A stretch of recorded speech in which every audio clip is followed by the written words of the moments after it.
Hello friends, welcome to my YouTube channel. आज हम लोग इस वीडियो में सीडीपी का प्रैक्टिस सेट 13 कंप्लीट करेंगे, जिसमें से हम लोग सीडीपी के 30 मोस्ट इंपॉर्टेंट क्वेश्चन की प्रैक्टिस करेंगे, जो सीटेट पेपर 1 और पेपर 2 दोनों के लिए बेहद ही महत्वपूर्ण है। और ये सारे वही क्वेश्चन हैं जो विगत वर्षों में सीटेट की एग्ज़ाम में पूछे गए हैं, वही क्वेश्चन लिए गए हैं।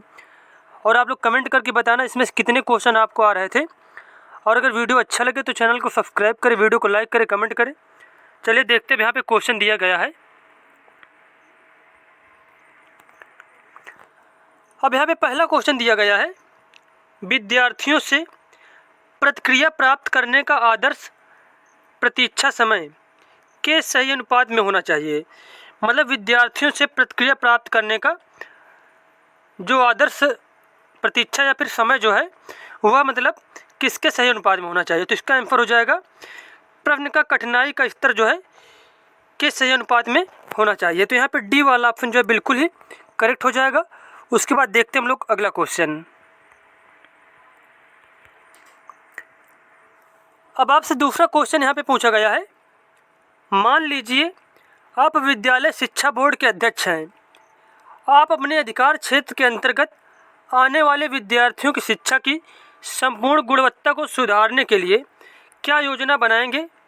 इस प्रकार का प्रश्न किसका एक उदाहरण है। निम्न स्तरीय अभिसारी का, निम्न स्तरीय अभिसारी, उच्च पदस्थ अभिसारी का या फिर उच्च स्तरीय अभिसारी का। तो इसका आंसर हो जाएगा इस प्रकार का प्रश्न जो आया है उच्च स्तरीय अभिसारी का एक उदाहरण है। किसका उदाहरण है? उच्च स्तरीय अभिसारी चिंतन का एक उदाहरण है।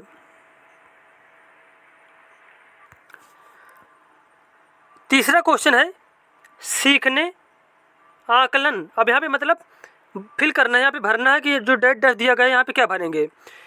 आकलन और अनुदेशन के बीच अब यहाँ पे फिर वही भरना है, दृढ़ीकरण द्वारा सीखने को प्रभावित करता है। तो यहाँ पे भरेंगे हम लोग सीखने के लिए आकलन, आकलन और अनुदेशन के बीच संबंधों के दृढ़ीकरण द्वारा सीखने को प्रभावित करता है। तो यहाँ पे सी वाला ऑप्शन बिल्कुल ही सही हो जाएगा।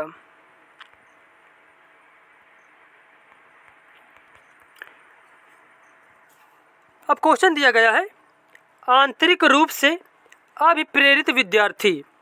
आंतरिक रूप से अभिप्रेरित विद्यार्थी के लिए बाह्य पुरस्कार उसकी अभिप्रेरणा को बनाए रखने के लिए पर्याप्त नहीं है। तो यहाँ पे डी वाला ऑप्शन क्या है, बिल्कुल ही सही है कि जो आंतरिक रूप से अभिप्रेरित विद्यार्थी है उसके लिए केवल जो है बाह्य पुरस्कार अभिप्रेरणा को बनाए रखने के लिए पर्याप्त नहीं है।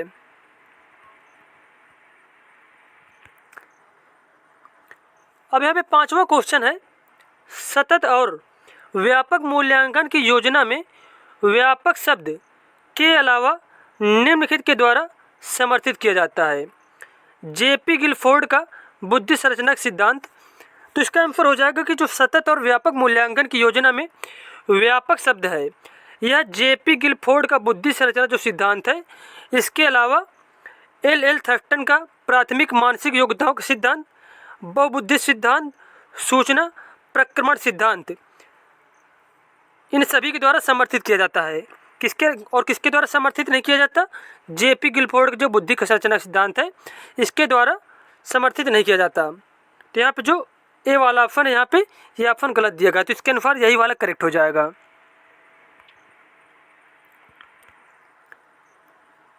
और छठवां क्वेश्चन है, कक्षा में शिक्षक और विद्यार्थी किस प्रकार जेंडर को करते हैं यह सीखने के वातावरण। तो इसका जो ऑप्शन है रूपांतरित को क्षुब्ध करता है। अब यहाँ पे देखो किस प्रकार के जेंडर जो है यहाँ पे डेड डेफ होगा, फिर यहाँ पे भरा जाएगा कक्षा में शिक्षक और विद्यार्थी किस प्रकार के जेंडर को रूपांतरित करते हैं और सीखने के वातावरण को क्षुब्ध करता है। तो यहाँ पे ए वाला ऑप्शन जो है बिल्कुल ही सही हो जाएगा। अब क्वेश्चन है, उपलब्धि अभिप्रेरणा है। उपलब्धि अभिप्रेरणा है चुनौतीपूर्ण कार्य करने पर डटे रहने की जो प्रवृत्ति है, ये क्या एक उपलब्धि अभिप्रेरणा का एग्जाम्पल है।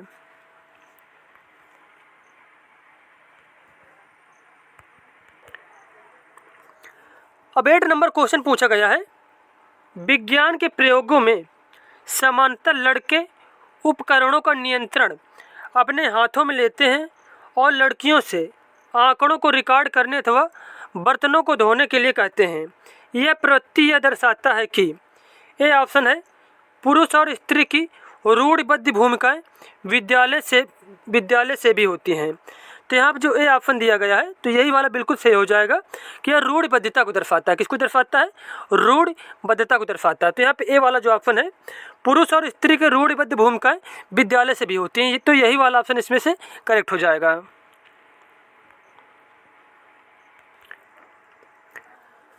अब 9 नंबर क्वेश्चन है यहाँ पे, सीबीएसई प्रस्तावित समूह परियोजना गतिविधि का एक सशक्त साधन है। मतलब कौन सी गतिविधि का एक सशक्त साधन है? तो इसका आंसर हो जाएगा सामाजिक भागीदारिता को सुगम बनाने की गतिविधि का, सामाजिक भागीदारिता को सुगम बनाने का एक सशक्त साधन है जो सीबीएसई द्वारा प्रस्तावित समूह परियोजना गतिविधि है।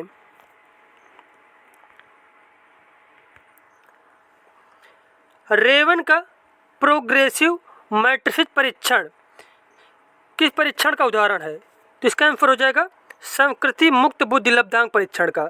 संस्कृति मुक्त बुद्धि लब्धांक परीक्षण का उदाहरण है जो रेवन का प्रोग्रेसिव मैट्रिक्स परीक्षण है। निम्नलिखित में से कौन सा सिद्धांत पाठ योजना में शामिल नहीं है? योजना की दृढ़ता, शिक्षार्थियों का ज्ञान, उद्देश्यों की स्पष्टता, शिक्षण का ज्ञान। तो इसमें जो योजना की दृढ़ता है यह सिद्धांत पाठ योजना में शामिल नहीं है, जबकि शिक्षार्थियों का ज्ञान, उद्देश्यों की स्पष्टता और शिक्षण का ज्ञान, ये तीनों चीज़ें जो है सिद्धांत पाठ योजना में शामिल होती हैं।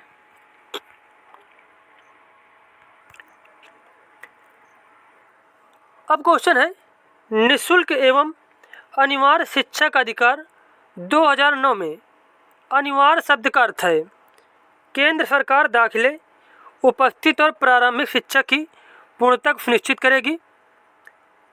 उचित सरकारें दाखिले, उपस्थिति और प्रारंभिक शिक्षा की पूर्णता को सुनिश्चित करेंगी। तो यहाँ पर जो बी वाला ऑप्शन दिया गया है कि अनिवार्य शब्द का अर्थ है उचित सरकारें दाखिले, उपस्थिति और प्रारंभिक शिक्षा की पूर्णता को सुनिश्चित करेंगी। तो यहाँ पे बी वाला ऑप्शन बिल्कुल ही सही हो जाएगा।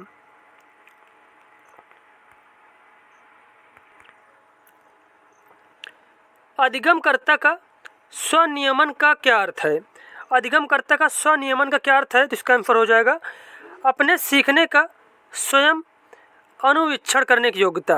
अपने सीखने का स्वयं अनुवीक्षण करने की जो योग्यता है उसी को स्वनियमन कहा जाता है।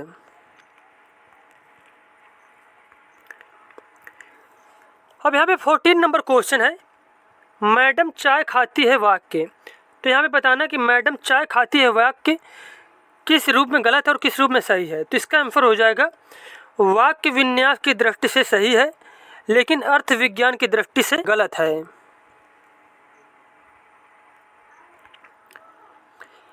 अब यहाँ पे 15 नंबर क्वेश्चन है, सीखने के सिद्धांतों के संदर्भ में स्कैफोल्डिंग की ओर संकेत करता है। तो स्कैफोल्डिंग संकेत करता है सीखने में वयस्कों द्वारा अस्थायी सहयोग। जो बच्चों को सीखने के लिए उनसे जो बड़े लोग हैं, उनसे जो वयस्क लोग हैं, जो कुछ समय के लिए टेम्परेरी हेल्प दी जाती है, उसी को कहते हैं स्कैफोल्डिंग। और इसके बारे में बताया था वाइगोत्स्की ने इसके बारे में बताया था।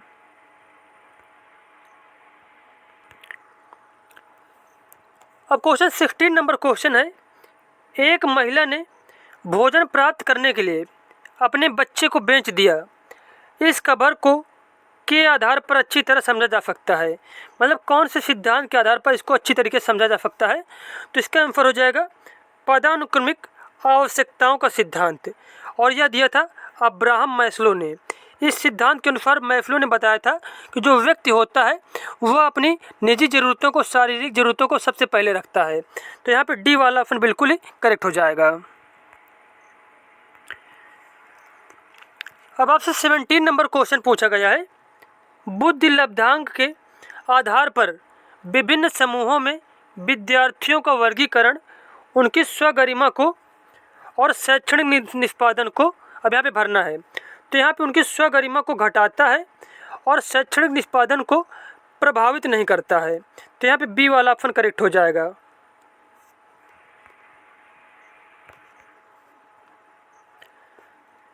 जॉन डीवी द्वारा समर्थित लैब विद्यालय के उदाहरण हैं।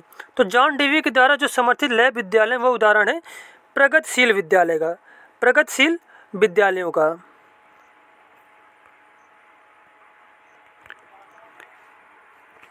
अब आपसे 19 नंबर क्वेश्चन पूछा गया है, लॉरेंस कोहलबर्ग के द्वारा प्रस्तावित निम्नलिखित चरणों में से प्राथमिक विद्यालय के बच्चे किन चरणों का अनुसरण करते हैं?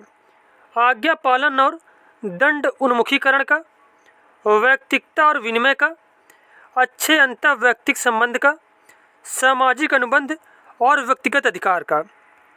तो इस क्वेश्चन का आंसर हो जाएगा कि जो प्राथमिक विद्यालय के बच्चे होते हैं वह आज्ञा पालन और दंड उन्मुखीकरण और वैयक्तिकता और विनिमय का अनुसरण करते हैं। तो यहाँ पे ए और बी वाले ऑप्शन सही हैं। तो इसके अनुसार यहाँ पे जो ऑप्शन दिए गए हैं, तो यहाँ पे जो ए वाला ऑप्शन दिए गए ए और बी बिल्कुल ही करेक्ट हो जाएंगे। उसके बाद क्वेश्चन है, एक विद्यार्थी कहता है उसका दादा आया है। एक शिक्षक होने के नाते आपकी प्रतिक्रिया होनी चाहिए।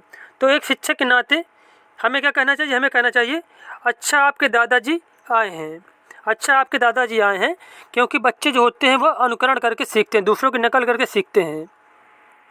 तो इसलिए शिक्षक का क्या है, व्यवहार जैसा होगा वैसे ही क्या है, बच्चों का व्यवहार होगा।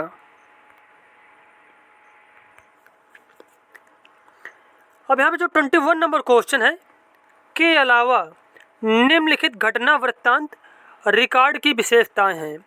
मतलब पूछेगा कि रिकॉर्ड की विशेषताएं इनमें से कौन सी नहीं है। यह पर्याप्त विस्तार से पूर्ण तथ्यात्मक प्रतिवेदन है, यह व्यवहार का व्यक्तिनिष्ठ साक्ष्य है और इसलिए यह शैक्षणिक क्षेत्र के लिए फीडबैक उपलब्ध नहीं कराता, यह घटनाओं का सही वर्णन है, यह बच्चे के व्यक्तिगत विकास अथवा सामाजिक अंतःक्रियाओं को वर्णित करता है। तो इस क्वेश्चन का जो आंसर हो जाएगा वो हो जाएगा यह व्यवहार का व्यक्तिनिष्ठ साक्ष्य है और इसलिए यह शैक्षणिक क्षेत्र के लिए प्रतिपुष्टि फीडबैक उपलब्ध नहीं कराता है। के अलावा निम्नलिखित घटना वृत्तांत रिकॉर्ड की विशेषताएं हैं। तो रिकॉर्ड की ये सारी विशेषताएं हैं, ए वाला ऑप्शन, सी वाला और डी वाला, जबकि बी वाला जो ऑप्शन दिया गया है यह रिकॉर्ड की विशेषताएं नहीं हैं। उसके बाद नेक्स्ट क्वेश्चन है यहाँ पे, मिश्रित आयु वर्ग के विद्यार्थियों की कक्षा से व्यवहार रखने वाले शिक्षक के लिए ज्ञान सर्वाधिक महत्वपूर्ण है। मतलब जो मिश्रित आयु वर्ग के विद्यार्थियों की कक्षा से व्यवहार रखने वाला जो शिक्षक है उसके लिए सर्वाधिक महत्वपूर्ण है। तो इसका आंसर हो जाएगा उसके लिए सर्वाधिक महत्वपूर्ण है विकासात्मक अवस्थाओं का ज्ञान, विकासात्मक अवस्थाओं का ज्ञान।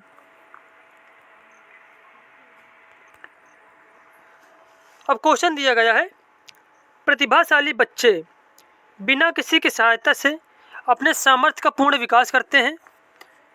मानव के लिए महत्वपूर्ण किसी भी क्षेत्र के अस्वभावतः अच्छा निष्पादन करते हैं।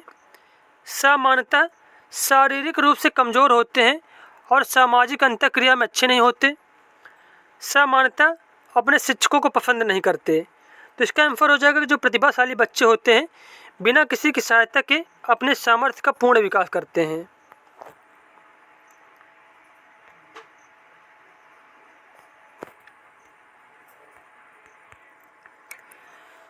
अब यहाँ पे 24 नंबर क्वेश्चन है, संकल्पनाओं की व्यवस्थित प्रस्तुति विकास के निम्नलिखित किन सिद्धांतों के साथ संबंधित हो सकती है? जो संकल्पनाओं की व्यवस्थित प्रस्तुति है वह विकास के किन सिद्धांतों के साथ संबंधित हो सकती है? तो इसका आंसर हो जाएगा विकास सापेक्ष रूप से क्रमिक होता है। विकास सापेक्ष रूप से क्रमिक होता है, इसके साथ संबंधित हो सकती है जो संकल्पनाओं की व्यवस्थित प्रस्तुति है।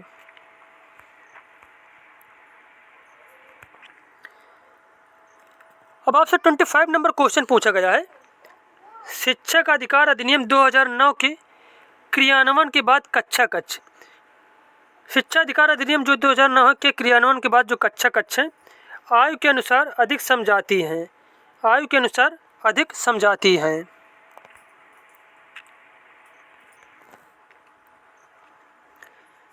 बाल केंद्रित शिक्षा का समर्थन निम्नलिखित में से किस विचारक द्वारा किया गया? बाल केंद्रित शिक्षा का समर्थन किया गया था जॉन डेवी के द्वारा, जॉन डेवी के द्वारा।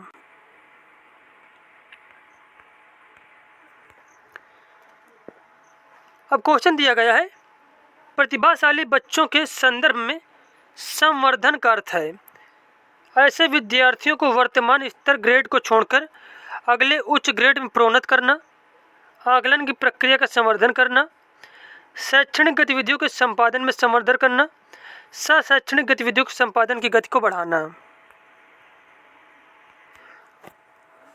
तो यहाँ पे इस क्वेश्चन का आंसर हो जाएगा कि प्रतिभाशाली बच्चों के संदर्भ में संवर्धन का अर्थ है ऐसे विद्यार्थियों को वर्तमान स्तर ग्रेड को छोड़कर अगले उच्च ग्रेड में प्रोन्नत करना।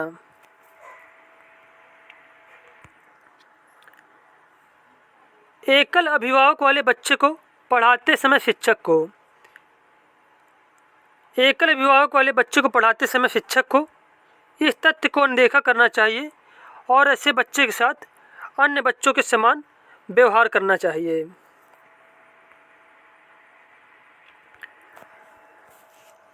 अब यहाँ पे 29 नंबर क्वेश्चन है, प्रतिभाशाली विद्यार्थियों के लिए निम्नलिखित में से कौन सी गतिविधि सर्वाधिक उपयुक्त है?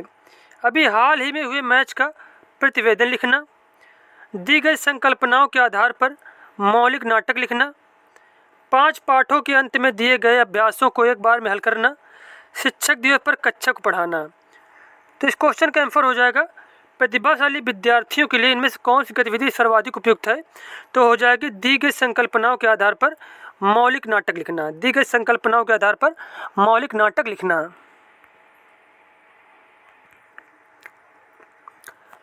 अब यहाँ पे 30 नंबर क्वेश्चन है, शारीरिक गतिक बुद्धि रखने वाले बच्चे की अंतिम अवस्था निम्नलिखित में से कौन सी हो सकती है?